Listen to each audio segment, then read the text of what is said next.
Welcome to Sharing Soulful Stories. And today I'm here with Jill Lacina. Welcome, Jill. Thanks for having me, Jo. So let me tell you a bit about Jill. Jill is a lover of beautiful things, movement, connecting with people, nature, chocolate, her fierce teenagers and her dog, Maple. She is a Koya teacher, primal work practitioner, and digital marketing freelancer based in Sydney. She teaches Qoya classes, workshops, and teacher training in Sydney and around Australia. She has been on a journey of coming out of the spiritual closet since 2012 after her mother's health scare. Since then, she has been led down a path of seemingly unrelated practices that have culminated in a life being lived as beautifully as possible in all its forms. Wow, what a fabulous bio for you. I'm so excited to learn more. Well, thank you. It's really interesting to hear someone read it back to you. Yeah. It is true. There's when I say in all its forms, the good and the bad, and when I was talking to a friend of mine and about this idea of, writing a bio based on spirituality. And I was really coming up against a sort of a brick wall thinking, what do I do? And she said, oh, I can tell you that. You're a lover of beautiful things. Wow. And I was like, I am a lover of beautiful things. And, I should claim that. So that's where that inspiration for the bio came from. I love it. I think that's awesome. Yeah. Yay. Yeah. Fantastic. Yeah. And thank you for joining me here today. So we're here as part of this virtual summit to share different stories about spirituality. And I would love to begin by asking, what does spirituality mean to you? What does spirituality mean to me? It really... what I've discovered it is, what I used to think it was something, and this is going to sound really judgmental, and it was. I used to think spirituality was people that kind of they burned a lot of incense. They didn't have stable homes. They didn't have this idea. They didn't have a lot of fun. And this idea of spirituality was kind of like this looser form of religion, but perhaps maybe just as dogmatic, because there were rules that you had to follow. And if you were a correct spiritual person, then you had to do certain things a certain way, even though you were rejecting the structure of religion and church. That's what I used to think spirituality was. What I've discovered is it's pretty much whatever you kind of hang your hat on, really. And that for me, it's connecting to myself at my essence. And the way I access it, I guess, is really through certain practices. I guess part of me in the realization over the last few years of what spirituality is for me is that it's a journey, really, to kind of, it's a journey to grow, really. It's actually a commitment and a journey to grow. And I think that we often spend a lot of time, or I think I used to spend a lot of time thinking that it was not necessarily spirituality, but living life, you had to be happy. And what I realized is that I'm actually not here to be happy. I'm here to grow and to evolve. And spirituality is the thing that makes that truth a little bit easier, because sometimes in growing, it ain't comfortable. So, but also in that growth, even in the challenging stuff, spirituality is the piece that sweetens it a little bit. So that's really what it means to me. And it's practices and owning what we really want, and knowing that we're worthy of what we really want. And I guess trusting that everything is actually happening to help me grow. And the practices, funny that it's supposed to. I know that's what it's designed to do, but it's actually believing that. And I think spirituality is the path that I've taken, or the different practices I've taken, to help that land a little bit more deeply within my body. I love that, and thank you for your honesty about and sharing what spirituality used to mean to you, because I'm sort of hoping to appeal to people with this that are still in that place, that are still really like, what is this anyway? I don't get it. And sharing such a beautiful, free, it can be whatever it means to you and this way of supporting our growth. I love that. Thank you. And within there, you touched on your journey and the different practices that you now do. And so the sort of next two questions they're really about, first, can you share it? Share the story. How did it unfold for you, your journey into spirituality and where you are with it at the moment? And it's sort of never-ending journey that we're on. Right? Definitely the never-ending journey. When you're reading the bio, and I think I wrote down that it started with my mother's health scare in 2012, and actually I think it's probably happened a lot earlier than that. I think I've always been a dabbler, from being a child to wishing on stars, starlight, star bright, the first star I see tonight, wish I might have the wish I wish tonight, to not stepping on cracks to break your mother's back, superstitions. But there's a part of us that is, even those little superstitions are kind of like callings to believe in something bigger. And I think really my mother, when I say health scare, pretty traumatic. She's a very unhappy woman, or she was a very unhappy woman. And she had actually attempted to kill herself, and which was really hard. She lives in the States, and where my sister and most of my family live. And so my sister got to her and said, you need to come over. We're going to start planning her funeral. And she was in intensive care, and being faced with that, when I got there, it was really surreal planning this funeral and everything. And this is a very small part of the story, but in the end, my mother is all right. She came out of it. She has recovered and rehabilitated herself. She's getting a lot of support and help, and is using creativity and painting to really heal herself, and is doing an amazing job. And she's a true battler. But while my sister and I were dealing for 2 weeks with the insane medical system in the States, we would go through all these hard challenges during the day, and then we would sit in bed at night and we would laugh hysterically, as sisters do. Like, my sister is my hero, and she's one of my favorite. Well, she is probably my favorite person on the planet. Well, I shouldn't say that, probably as a mother of two, but I, really, like, I know my sister has my back, and so we would laugh and laugh. And one of us looked at each other and we said, do you reckon we could go and do this, but not have a family crisis that caused us to spend a week together? Could we go have a holiday together? And we'd been kind of trying on and off for 20 years. So that was in 2012. In 2013, she found this retreat in Costa Rica called Qoya, a movement practice for women, for your wise, wild, and free woman. And she's like, what about this? And I looked at the video and I was like, yeah, they all kind of look like young nubile women dancing around in a darkened room, candlelit room. And I was like, okay, well, it's Costa Rica. I've been wanting to go there for a while, which is kind of the first thing, because Costa Rica kept coming up in my consciousness. And so one of the first bits of spirit kind of showing you little breadcrumbs. And so we went, and I said to her, look, again, judgmental, if this is the whole purple velvet crowd, like, we can just sit in the back of the room in the crystal wearing, and that group, if we could just sit in the back of the room, we can giggle, and then we can hang out at the pool or the beach. It'll be fine. Walked into this room, and I can't remember the words that Rochelle Schieck, who's the founder, the creator of Koya, said. But I remember that within the first 15 minutes of moving our bodies, I was completely hooked. And I just realized there's big construction trucks moving. So I don't know if you can hear that. You can't hear that? No, I can't hear that. Okay, great. Good. So I was completely hooked. And part of that was, we had our first dance, and then there's parts of Koya you share with a partner, pretty much about wherever you're at. And so she said, grab a partner, somebody you don't know, and tell them everything. You have 30 seconds, go. And I realized that you could distill whatever was happening and true for you in that moment very quickly. And this woman I shared beautifully, completely opposite people, completely opposite experiences. And I still adore that woman to this day. And that was in 2013.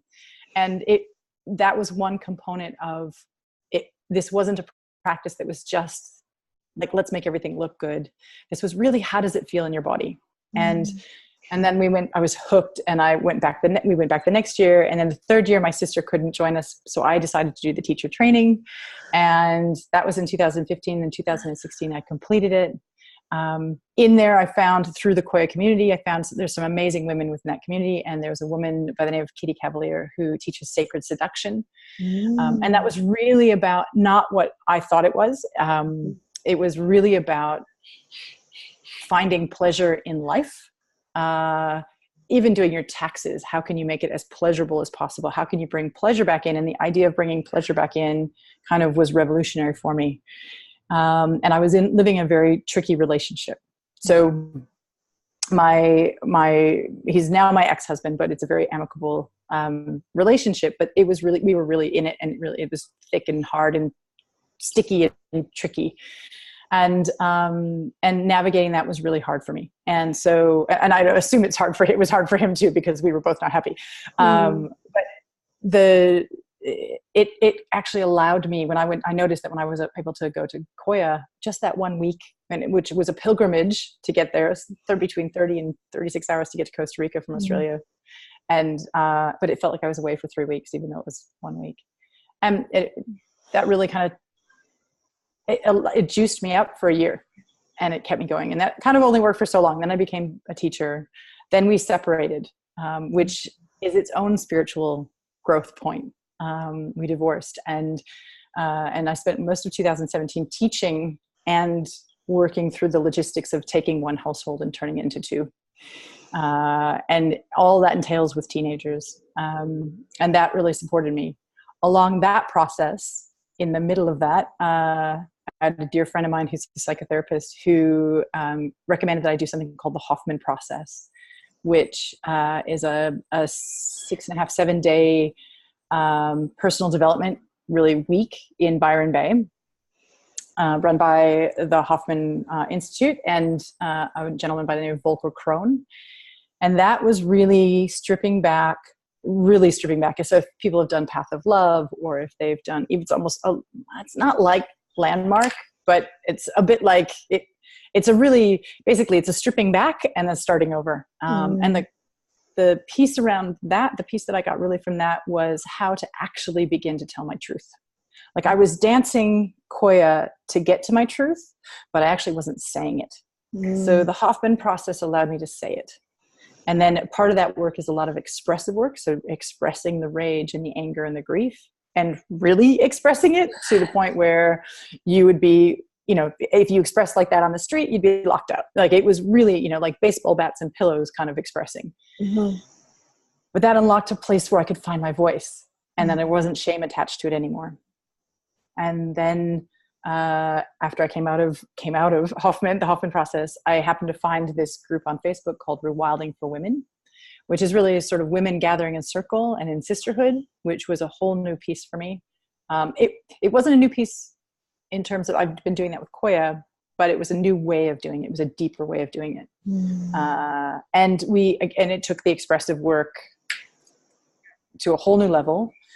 And working with archetypes of the dark goddess and of the mother and of the lover and the medicine woman, run by a woman of the name of Sabrina Domanovsky. She's an American woman, but she started it here in Australia. And in fact, I think Rewilding, she's got some retreats happening at the moment now. And she's a fascinating woman, came from a corporate background. So she might be somebody you might want to talk to. Yeah. So did Rewilding, and that led me to doing the archetypal work, digging deeper. And so now I'm actually currently in a training program, an 18-month training program with Sabrina's teacher for the archetype work called experiential astrology. So using the astrological archetypes and symbols to tap into different parts of our psyche. And so it's kind of a primal therapy. All the time, I'm still a digital marketing consultant, and I was never a movement teacher, and I was never a yoga teacher. And so having to kind of reconcile these different parts of my life, being wildly, and even to the point where recently I had started dating, and I had to write on my bio, on my dating app profile, was that I was woo-woo and I can hack code. So it was all of, these different trying to marry those two things together. And as the time goes on and I get deeper and deeper in the practices, and I get closer and closer to my truth, the less I'm worried about what it looks like to other people. I just know how it's feeling in my body. And with Qoya, that's really one of the main tenets, is it's not about what it looks like. It's about how it feels. And you know you're doing it right is when it feels good, but you really know you're nailing it. It's when it feels true. So I keep looking for my truth. And it, you know, we're changeable as a feminine essence. We're changeable all the time. And yeah, and that's now. I mean, I've got, like, I think coming up this year, having just done the Qoya intensive for the second time, which is the third stage of Qoya training in New Zealand in December, I realized one of the things I want to do is train in our Vigo therapy, which is, which there's an abdominal health thing. I'm not doing the massage piece because I'm not a body worker, but there's a Mayan spiritual healing, which is prayers and plant medicine, and not plant medicine as in ayahuasca, but plant medicine as in taking the plants in the native environment and using them for prayers and for rituals. And so almost kind of tapping more into the herbalist side. And, you know, I still go to WordPress meetups. So I kind of walk the tightrope between the two, because I think there's room for all of it. And I think that's who we are as human. We're incredibly complex, multifaceted people. So spirituality is going to fit each one of us differently. But this is how it's kind of been for me. I love all of that. Thank you so much for sharing all that. I mean, there's so many pieces in your journey that I've never heard of before. So I just, you know, until I've been to one of your Qoya classes, until I went to that, I had never heard of Qoya before. I can't even remember how I came across it. And that experience for me, I just adored it as well. I just loved that class. But even the Hoffman process and what you've mentioned now about, and the rewilding, all these things, it's so interesting how many people are there to be found, you know, when we start opening our minds to exploring all of this. So it's that. Thank you for sharing all of those. And what I was hoping you might add for us, because you've touched on lots of the different tools that you now use and that you've embraced. But I wondered if you could give us a more sort of practical, like, what does that actually look like in your day-to-day or in your, you know, rhythm of the year, whatever it is for you? Yeah. Well, that would also require me to be sort of religious in my productivity, which was not really a strong suit for me. What I would say is, so how do I weave it into my daily life? The more and more I trust what's coming to me. I trust my intuition. So, you know, with Qoya, you know, you get to your truth. The more and more I can hear my truth and listen. I mean, Qoya is an embodiment practice. So the reason that I've chosen an embodiment practice for me personally is because I didn't realize, or didn't know before, how much of me was locked in this body. Either trauma or sadness or grief or whatever, or joy was locked into it. And in fact, I mean, can I swear briefly and really mildly?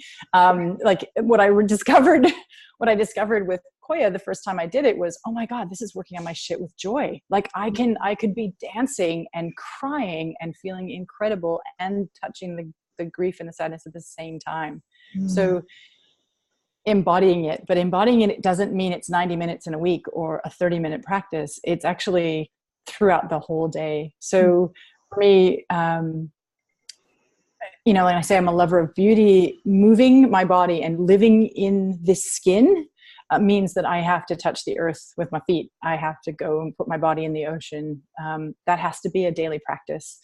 And it's not really a question, because I think that the more and more I'm learning about energetics, which I always claim I'm not an energetic person.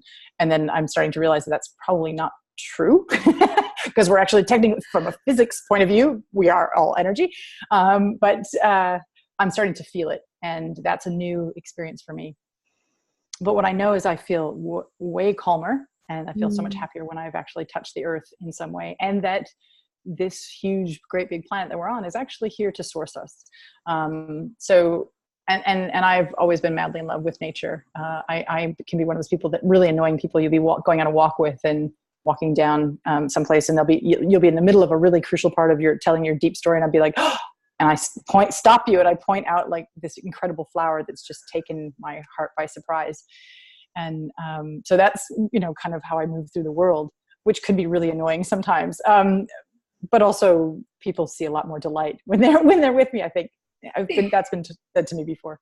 I think that, so touching the earth, getting into nature is really important. Breathing the fresh air, having some quiet time or some reflective time. And that reflective time can be anything from meditation to a 15-minute journal to staring off into the space and just breathing and feeling my body.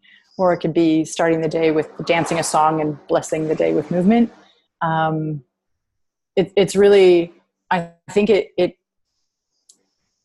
the way I weave it into my life is when I start to notice that there's dis-ease if I'm pacing or if I'm obsessing about something, whatever, the post or the work or wiping down the kitchen benches or my teenagers annoying me or whatever life is, because life is life. I start to go, okay, where do I need to check in? Because often I'm either in the future or I'm back in the past, and how do I, this body is the interface to the present moment. So I use whatever I can in this body to get me there. And just noticing, I think that's how I really weave it into my daily practice. And so someday I can go weeks without noticing. You're going, oh, that's what breathing feels like. And there are practical tools that I use. Like I use Insight Timer for a meditation timer and a meditation app, which is wonderful. I'm reading a beautiful book right now, or doing a program by Karen Brody called Daring to Rest, which is 40 days of yoga and nidra. And that to me feels like its own kind of spirituality. It feels like, how can I possibly get to my truth if I'm not well rested? And I spend a lot of time not being well rested. I don't think that's an option anymore. I think I've had a few messages from my body in the last 3 or 4 months that has said, you're not going to be able to carry on like this. So I'm trying to listen. Yeah. Oh. Yeah. I don't know if that helps, answers the question directly. No, I feel that does answer the question so beautifully. And I know it's different for everyone.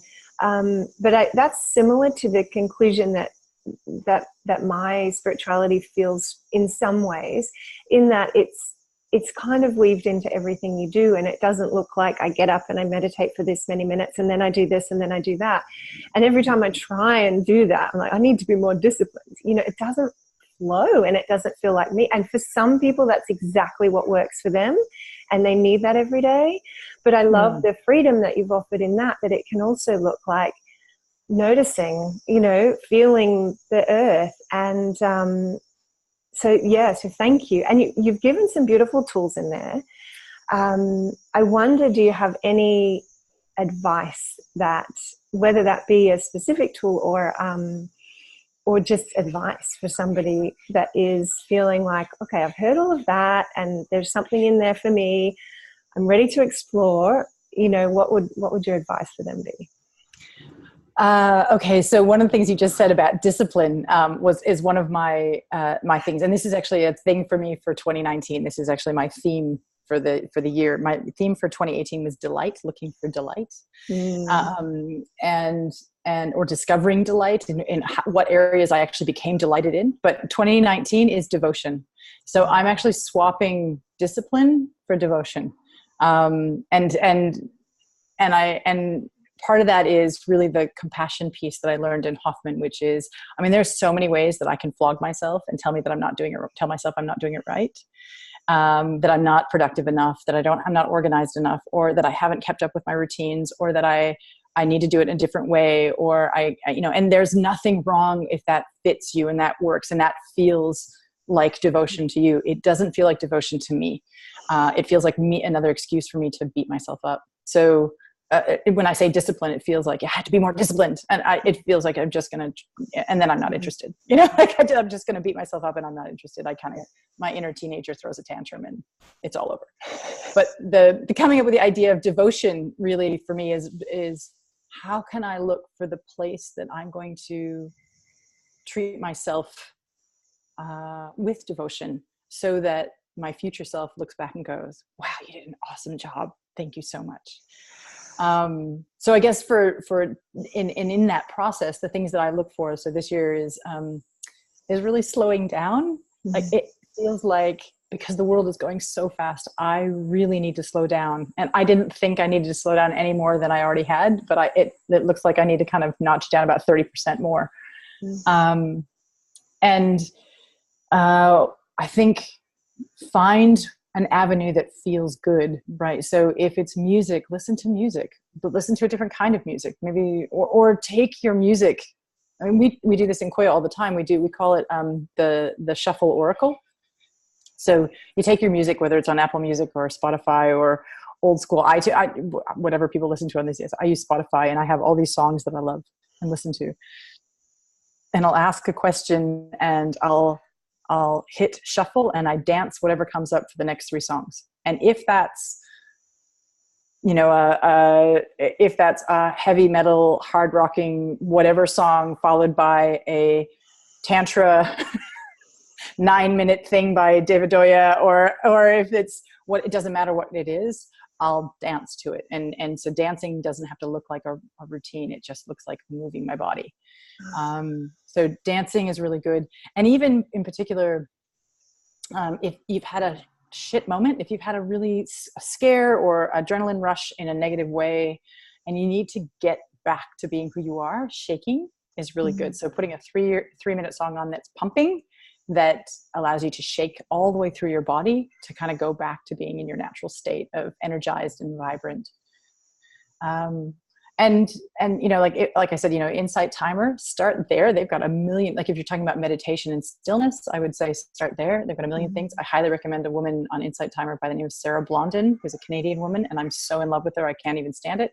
She's incredible. She writes things that she like reaches into your heart and like, I don't know, holds you. And it's so beautiful. She's a permission slip giver. And she's one of those people. And go gently, and I guess find and ask yourself what I guess, if you wanted to dip your toe in the water with spirituality, where's your curiosity lead you? If that's, and let it lead you anywhere. I think that's the other thing. I think there's so many rules about what spirituality looks like. If it is, there can be cliches and there can be judgments, particularly when spirituality comes up. If it's Tantra and if it's sacred sexuality, let it be that thing. I think wanting what we want in life, 1, we're allowed to, and 2, it makes it so much easier when we admit it to ourselves. So, but if it's a meditation circle, or if it's prayer, if you grew up in an atheist family and you really love churches and you want to figure out how to pray, then do that. Like, let it be yours. I think that's the key thing, is dip your toe in wherever you want. If it's nature, go for a walk, put your feet in the ocean. It can be as simple as that. Anything that's going to kind of bring you back to it doesn't have to be complicated. Anything that's going to bring you back to yourself is really, I think, for me, is the goal. And I don't know if that's for everyone else, because spirituality is such a personal thing. So in my book. Yeah. I think you have just given us, anyone watching, so many ideas. And I love that concept, that what feels good, what makes you curious, and what feels good. And I'm trying to decide whether to show this on the video or after the video, but I pulled oracle cards before. Yay! I love oracle cards. I know, right? But guess what this one says? In a temple, and the first word is devotion. And you just gave me, that's your word for the year. And it's funny because I'm also been playing with that resistance to discipline, yet I love the word devotion. And that's come up for me this year as well. It's time to step into my masculine, because there's a lot of things that I can put into action that if I float anymore around, I'm just not going to get done. So finding that the part of me that's driven by the devotion to bringing this message out it feels empowering and expansive rather than restrictive. Whereas like discipline feels somehow restrictive. And that's another way that I look to, is this right for me? Does it feel expansive for me? And even I remember when my kids were little, and people would say, oh, you need a routine. And I never liked the word routine. I was like, that feels so restrictive to me. And yet when they started at Rudolf Steiner School and they're constantly talking about rhythm, I was like, oh, I like the word rhythm. And I understand how rhythm can be supportive, and that feels expansive, not restrictive. And it's just a different word. So, you know, again, this is like this whole thing is like to open up spirituality to be a word that makes people feel great and expanded, and take whatever their personal journey is and get curious. Yeah, absolutely. And you know, I'm hoping I can share go for it. This is going to be for the people who are dipping their toe in for the first time.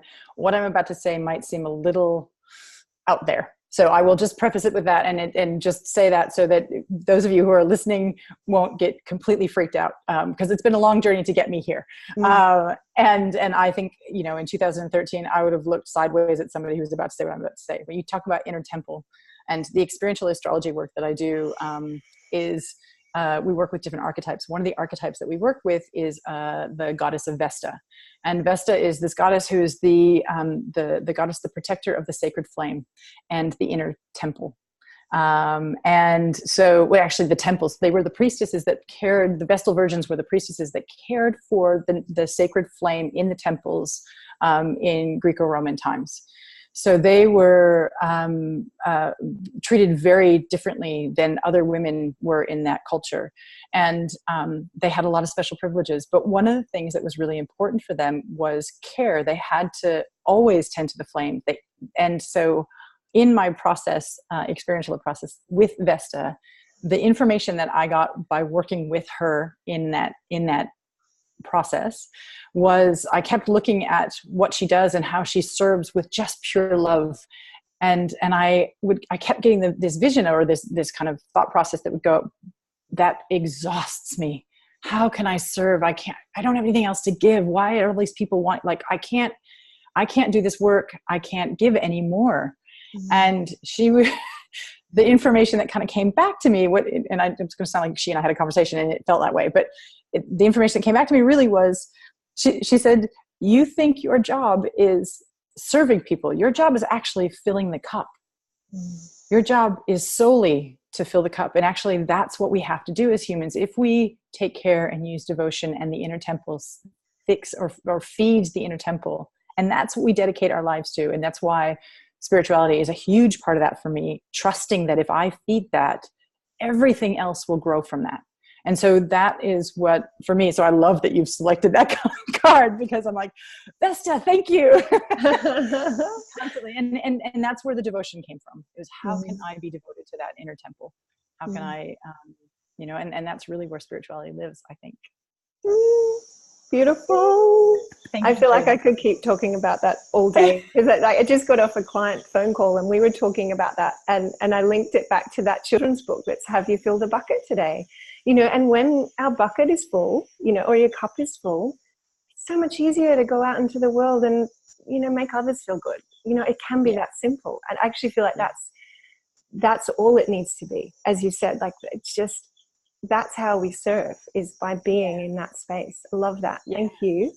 And serving is, I think, another way, like you just said, you know, how can we serve others? But sometimes our like my I guess zone of genius or my desire is connecting with people and serving people in that way. But it could be serving innovation and writing an amazing piece of software. It could be serving the world by standing up and writing policies for governments. It could be serving the world by educating yourself in finance and money so that you can be a steward for your family and for a bigger, wider community.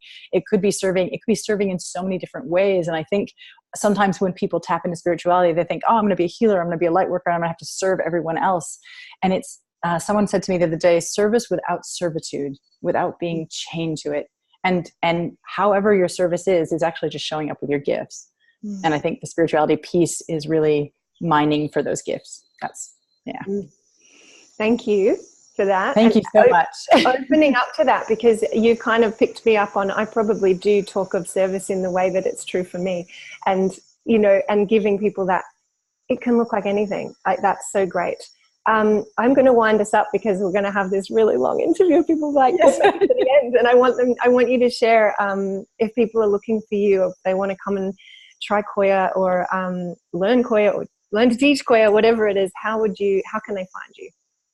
They can find me on Facebook under Qoya Sydney, and they can also find me at www.qoya.sydney. So it's an unusual URL, but Qoya is Qoya, and it means queen in Quechuan. So queen as in the feminine manifestation of higher consciousness. So that's a place to find me. Amazing. Yeah. Yeah. Great. And I'll put the links below the videos as well. Yeah. And there's a Qoya.love, because there's Qoya teachers all over the world. And there's a Qoya.love website. And if people wanted to sign up, there's a 10-day free, if they want to try Qoya in their own home, they don't have a Qoya teacher nearby. There's a 10-day, embodiment Qoya practice that you get sent emails for 10 days and you can download that. That's free. So they can go to that. And I've sent you those links as well. Yes, I saw those links. So that's fantastic. We'll put all of those on. Thank you so much for your time. Thank you so much for being here. And my pleasure. Look forward to sharing that with everyone. So I just Yay. Well, best of luck with the summit. I'm looking forward to watching all the wonderful people that you've interviewed. Thanks so much for offering the world, Jo. Oh, no worries. Bye now.